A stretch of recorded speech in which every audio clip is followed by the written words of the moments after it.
what Runaways needed was more time.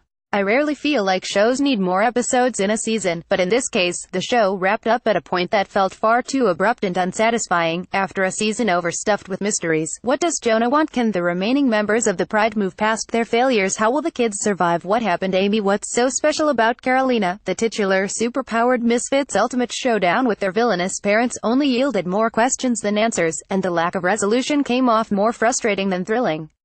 The plot, to me, has never felt more scattered. There were highlights, to be sure. I loved the way their getaway played out, the way the cast embodied their print counterparts, and the way the series developed a solid origin story for a supergroup, without diminishing any of the core six. But, is this really it for the first 10 episodes? Guess so. At least it started off strong. In the opening scene, the 6+ Old Lace face off against their parents in an epically shot sequence where everyone fires everything they've got, only for Jonah to arrive and literally light the way for the villains. He glows, fires a beam at the kids, and knocks them out. Recognizing him, Carolina offers to stay behind and fight so her friends can escape. And so Frank and Leslie can just, this melee happen. I guess father and daughter have a, bright showdown, which releases an EMP that fries everything in their vicinity and leaves the rest of the kids, Nico most of all, worried for Carolina. Eventually, they return to the construction site, only to see that everyone's gone. The next day, they wander the streets of LA. They're hungry, they're tired, and they've got Old Lace hidden under a blanket in a shopping cart. Yikes. What's a group of 5 teenagers and a dino to do? Well, Alex says to relax, and the team decides to get off the streets, and to the woods surrounding Griffith Observatory, where they bicker over whether they should go back for Carolina. Nico obviously wants them to help her out, and the team, in the end, agrees to take a risk for their friend who risked herself first. The Pride, meanwhile, has fractured.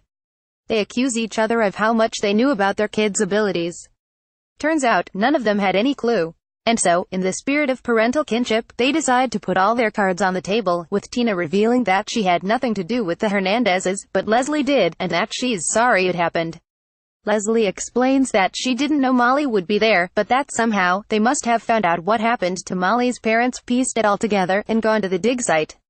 They agree that their next move as the new Pride should be to track down Carolina and figure out where the rest of their kids are hiding. It won't be easy for them to get to Carolina, even with Leslie's help. She's in Leslie's private meditation room with a mask on her face, the same one Jonah had on back when he was gross flaky guy, and though Jonah insists that Carolina's healing nicely, Leslie is outnumbered as Frank wholly agrees with Jonah and is glad he betrayed the rest of the Pride. And when Jonah later wakes Carolina up by removing her mask, he tells her he's her father, and how he's happy he's giving her the gift of feeling less alone. It's cryptic, and it unfortunately doesn't shed any more light on what exactly he wants from her. The kids, still hiding out, form a plan as well, while also getting some of their secrets aired out. Nico asks Chase about his hookup and Chase nudges her about her and Carolina, while Molly snags a disguise for Gert and puts together a cuckoo look for herself. Alex tells Gert she has to leave Old Lace behind, as dragging a dinosaur along will only slow them down. Gert reluctantly obeys, telling her service Dino. She finally names her Old Lace after seeing an ad for arsenic and Old Lace in the paper, that she'll find her in the woods again someday. Once ready, they confront Vaughn, the Church of Gibborim follower, and ask for his help in getting Carolina back.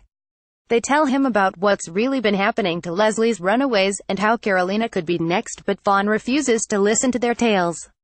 He tells them that Gibborim is his family, and had never turned his back on the church, which is why Chase and Molly wind up posing as runaways and sneaking into the Church of Gibborim themselves. Vaughn, though, spots them right away, but instead of giving them up, he lies to the 2 scary recruiters who stop him and tells them that Chase and Molly are clearly special runaways who must be taken care of immediately. They believe him, for the time being. Next, thanks John, Vaughn,